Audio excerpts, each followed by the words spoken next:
The bread was still in the oven. That is the detail that stops you when you first hear it. Not the bodies, not the ash, not the 20,000 people who did not make it out.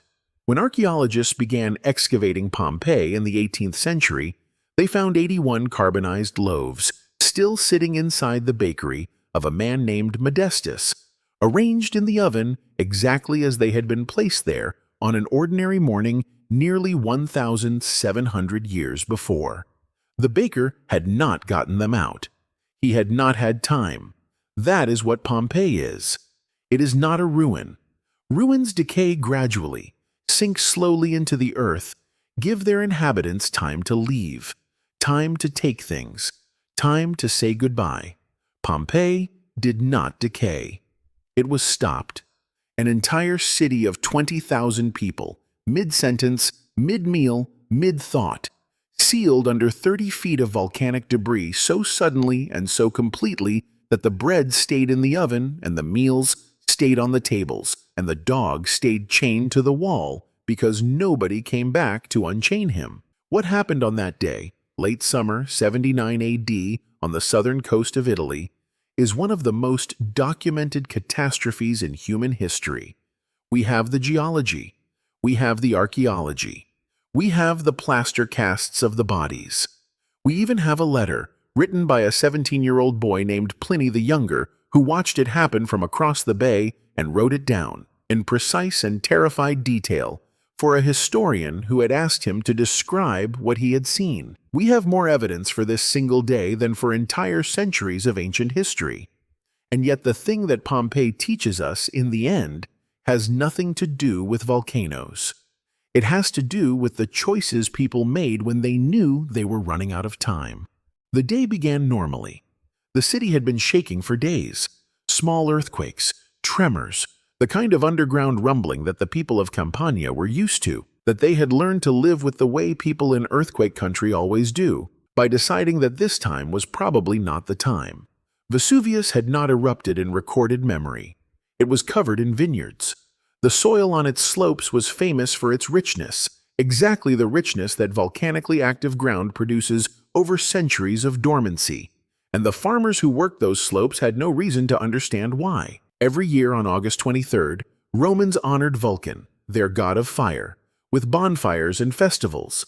And in 79 AD, amid days of small earthquakes, the citizens of Pompeii had celebrated that feast day as they always did. They had no idea the mountain behind them had been building pressure for months. Bakers fired their ovens, shopkeepers raised their shutters, and the morning crowds drifted toward the Forum beneath a clear sky. At roughly 1 in the afternoon, Vesuvius erupted. The catastrophe began around 1 p.m. with an explosive eruption that shot a column of superheated gas, rock, and ash 20 miles into the atmosphere. Pliny the Younger, watching from Misenum across the Bay of Naples, described it as looking like a pine tree. A massive trunk of smoke rising straight up and then spreading wide at the top, blotting out the sky. For the first hours, Pompeii did not die. It suffered. Pumice stones, some the size of a fist, rained down from the column, pelting rooftops, clogging streets, piling up at a rate of a foot per hour in some parts of the city. For the first 12 hours, Pompeii's residents faced a deadly choice: flee through falling pumice stones, or shelter indoors where accumulating ash threatened to collapse roofs. This is the choice that determined everything. The people who left early, who grabbed what they could carry, covered their heads, and walked out through the falling stone into the open road, most of them survived. The people who stayed, who reasoned that shelter was safer than exposure, who believed that if they waited long enough it would stop, they were wrong. It did not stop. Through the night the pumice fell. Roofs began to fail under the weight. The eruption of Vesuvius continued into the next day, and those who stayed rather than flee met their ends when a blast of ash and noxious gases barreled over the city walls at over 100 miles per hour, killing every living thing in its path. Pompeii endured 4 hours of successive pyroclastic surges before the most devastating wave struck around 7:30 in the morning. This surge overtopped Pompeii's walls, which had protected the city from earlier smaller flows. The temperature of that surge exceeded 570 degrees Fahrenheit. Death, for everyone still inside, was instantaneous. For 1,700 years, the dead of Pompeii lay exactly where they had fallen, their bodies slowly decomposing inside the hardened volcanic debris until only the bones remained. But the ash had sealed around them so tightly, so precisely, that the shape of what had been there was perfectly preserved. The void where a body had been was still the exact shape of that body. Every fold of clothing, every expression, every final gesture, held in the rock like a mold waiting to be filled.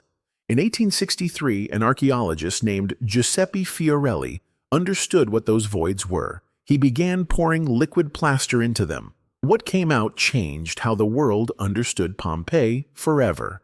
The resulting casts revealed heartbreaking details. A man who covered his mouth and nose with his tunic trying to filter the toxic air.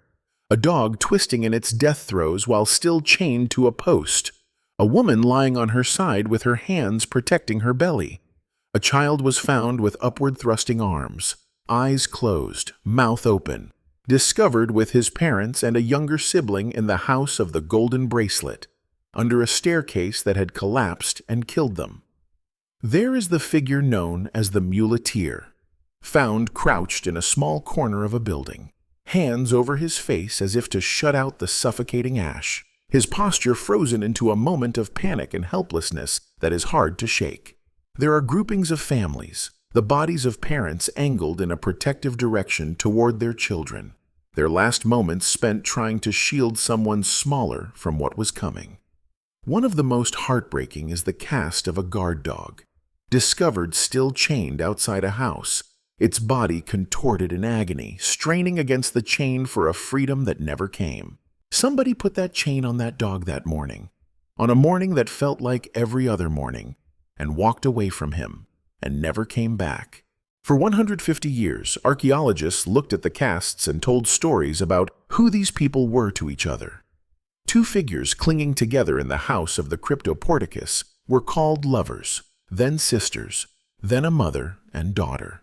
DNA analysis overturned all of it. The smaller figure was a man, and the pair were not maternally related.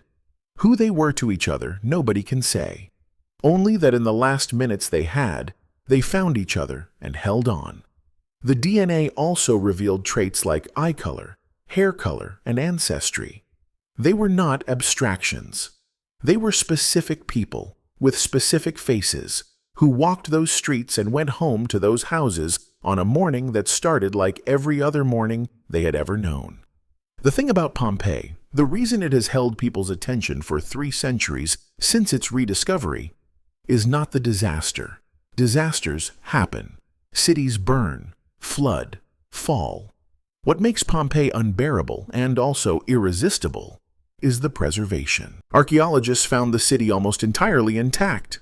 Loaves of bread still sat in the oven. Bodies of men, women, children, and pets frozen in their last moments. Expressions of fear still etched on their faces. Remains of meals left on the pavement.